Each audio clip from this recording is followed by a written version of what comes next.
So hello guys, my topic is fluid flow in pipes. So first, let's discuss what is fluid flow. So fluid flow is a part of fluid mechanics and deals with fluid dynamics. It involves fluid that are in motion or simply fluids na gumagalaw. So dahil fluid flow in pipes naman ang topic, these are the fluid that are in motion na nakikita sa pipes, tube, and etc. Next, we have a problem. Water flows through a 75 mm diameter pipe at a velocity of 3 meters per second. Find A, the volume flow rate in cubic meters per second and liter per second. B, the mass flow rate in kilogram per second. And C, the weight flow rate in newton per second. So here, may konting drawing lang tayo na pipe na may diameter na 75 mm. So, ating first na gagawin is simply input the given. So, here we have the given diameter, 75 mm or simply 0.075 meter, which is, kapag i-divide natin sa 1,000, ang 75 mm will have 0.075 meter. Next, we have the velocity of water that is 3 meter per second, and may given na sa taas. We just have to and given na silang dalawa. And here we have the density of water. Baka nagtataka ang iba bakit may 1,000 kg per cubic meter na nakalagay. So the density of water na constant, which is 1,000 kg per cubic meter, na magagamit natin sa mass flow rate na ating hanapin mamaya. So next, we have also a specific weight of water, which is 9,810 Newton per cubic meter, which we will use in weight flow rate para makuha natin ito. So next, let's solve volume flow rate. So in here, we will use the equation, and flow rate is equals to area times volume. So bakit ito yung ginamit nating equation? So this equation is, when fluid flows through a pipe, the amount of fluid passing through a section of a pipe per unit time depends kung gaano kabilis ang fluid na gumagalaw, which is the velocity, and the size of the section area, which is, ayan, ang area nga na hinahanapin natin mamaya. Dahil meron naman tayong velocity na given, we will just have to find the area. So gagamitin na natin ang area ng pipe. So ano ang equation? Ito ang equation. Area equals pipe d squared over 4. So dahil given naman ng ating diameter, we will just input what is the diameter. So ang diameter natin is, kaya kanina, ang 75 mm is i-divide natin sa 1,000, which is 0.075 meter. Ayan. So, input, and let's solve, which is 4.42 times 10 to the raised to the power of -3 meters squared. Ayan. So, dahil meron naman tayong velocity, and since meron na tayong area, let's solve it. Area times velocity, 4.42 times 10 to the power of -3 meters squared times 3 meters per second.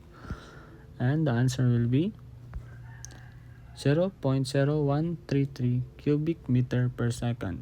So, we will just cancel out. Hindi tayo magka-cancel out kasi m squared ma-adjust sa meter, which will be cubic meter. Ayan. So next, dahil dalawa naman yung hinahanap sa A, which is the cubic meter per second na meron na tayo, we will simply find the liter per second. So take note, 1 cubic meter is equals to 1,000 liter. So ayan, we will just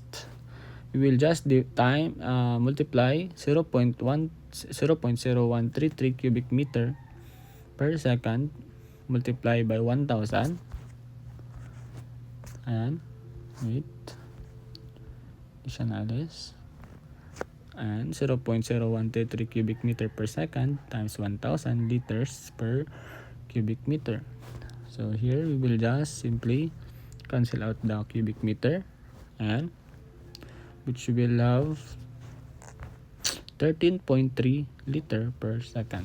So we have the flow rate na. So we will move on to the B, the mass flow rate in kilogram per second. So ayan, mass flow rate.